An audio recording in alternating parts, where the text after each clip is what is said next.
کسی سے پیسے مانگنے سے پہلے یہ وظیفہ کر لو، آسمان سے دولت بارش کی طرح برسے گی۔ صرف 3 بار یہ سورت پڑھ لو، بسم اللہ الرحمن الرحیم۔ محترم ناظرین، دنیا میں شاید ہی کوئی ایسا آدمی ہو جسے دولت کی ضرورت نہ ہو، جسے پیسے کی طلب نہ ہو، جو یہ نہ چاہتا ہو کہ میرے پاس دولت ہو۔ آپ بے شک جتنا مرضی تلاش کر لیں، ایسا کوئی بندہ نہیں ہوگا جسے دولت کی طلب نہیں ہوگی۔ ہر بندہ یہ چاہتا ہے کہ اس کے پاس جتنی دولت ہے وہ کم ہے اور وہ زیادہ چاہتا ہے۔ ہر بندے کی خواہش ہے کہ اس کے پاس مال و دولت خوب ہو، آرام دہ زندگی ہو، تمام سہولیات اسے میسر ہوں۔ آج سے کچھ عرصہ پہلے انسان اپنی ضروریات کو پورا کرنے کے لیے پیسہ کماتا تھا، یعنی کہ اس کی جو ضروریات بھی تھی، جو بنیادی ضروریات ہوتی ہیں، ان کے لیے پیسے کی طلب ہوتی تھی۔ لیکن اب انسان کی آئے روز نئی خواہشات، ہر روز اس کو نئی چیز کی طلب ہوتی ہے۔ اس کی خواہشات بڑھتی ہی جا رہی ہیں اور انسان نے اپنے آپ کو اس قدر خواہشات کا عادی کر لیا ہے کہ اس کی کوئی خواہش پوری نہ ہو تو وہ پریشان ہو جاتا ہے، اور پھر وہ چیز جس کی وہ خواہش کرتا ہے اس کو حاصل کرنے کے لیے، اپنی خواہش کو پورا کرنے کے لیے وہ چاہتا ہے کہ میرے پاس پیسہ آ جائے، اس چیز کے لیے اس سے جتنی رقم کی ضرورت ہے وہ اس کے پاس آ جائے۔ پھر وہ حلال حرام کی بھی تمیز نہیں کرتا، پھر وہ یہ چیز نہیں دیکھتا کہ میرے پاس جو دولت آ رہی ہے یہ حلال طریقے سے آ رہی ہے یا حرام طریقے سے۔ اگر انسان صرف یہی سوچتا ہے کہ پیسہ آنا چاہیے جس طرح بھی آئے، تو پھر میرے بھائیوں، آج کی اس ویڈیو میں ہم آپ کو ایک ایسے وظیفے کے بارے میں بتائیں گے، ایک ایسی تسبیح کا عمل بتائیں گے، ایک دعا بتائیں گے۔ اس دعا کو آپ لوگوں نے سونے سے پہلے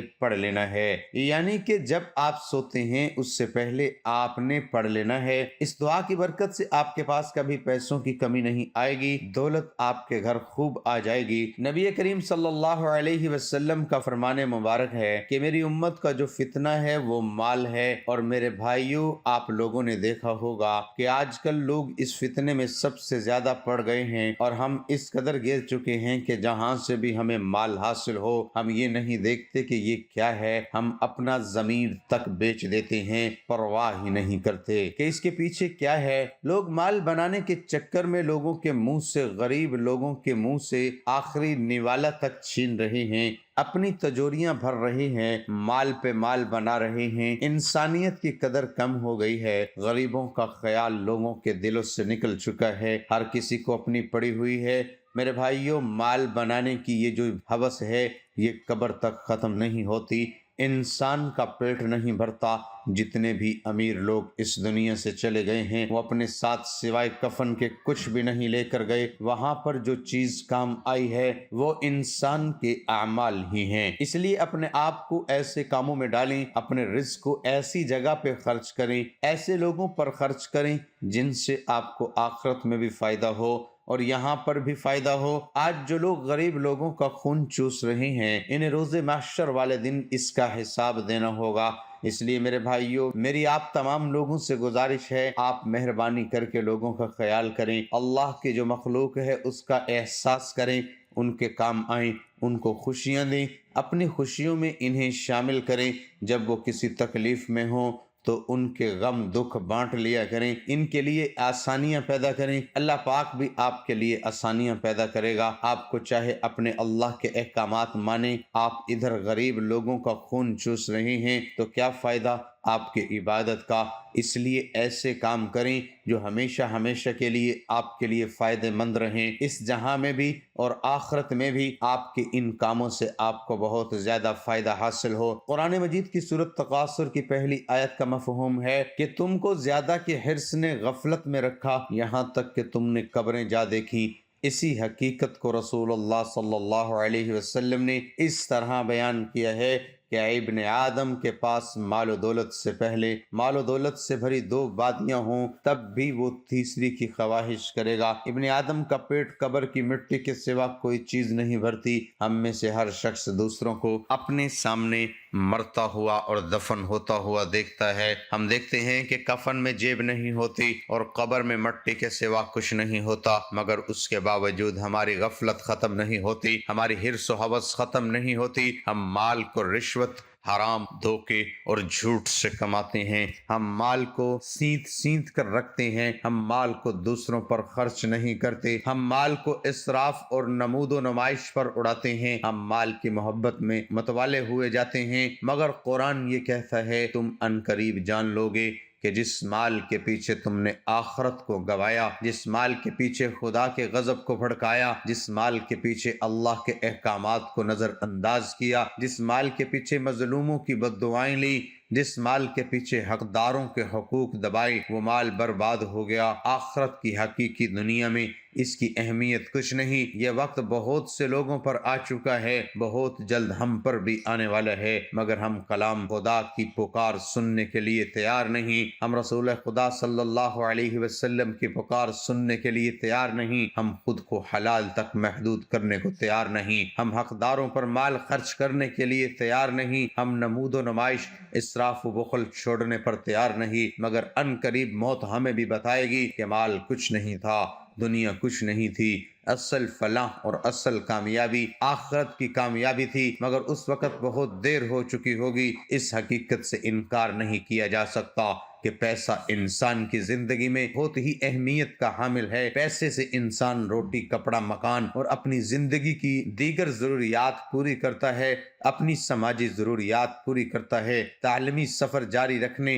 اور صحت کے حصول کے لیے بھی پیسہ ناگزیر ہے۔ پیسہ ہماری زندگی کی اہم ترین ضرورت ہے، اس کے بغیر زندگی کا پہیہ بہت ہی مشکل سے چلتا ہے۔ ہر انسان کی خواہش ہوتی ہے کہ وہ خوشحال اور بہترین زندگی گزارے، اور اس دور میں مال و دولت کی بدولت ایسی زندگی گزارنا ممکن ہے۔ پیسہ جو کہ زندگی کے لیے بہت اہم ہے، اس لیے ہر انسان اس کے حصول کے لیے بھرپور تگ و دور کرتا ہے۔ پیسے اور دولت کا حصول بری بات نہیں، مگر اس کی وجہ سے دیگر بہت کچھ نظر انداز کر دینا برا ہے۔ دنیا میں ایسے افراد کی کمی نہیں جن کی زندگی کا مقصد ہی صرف پیسہ کمانا ہے۔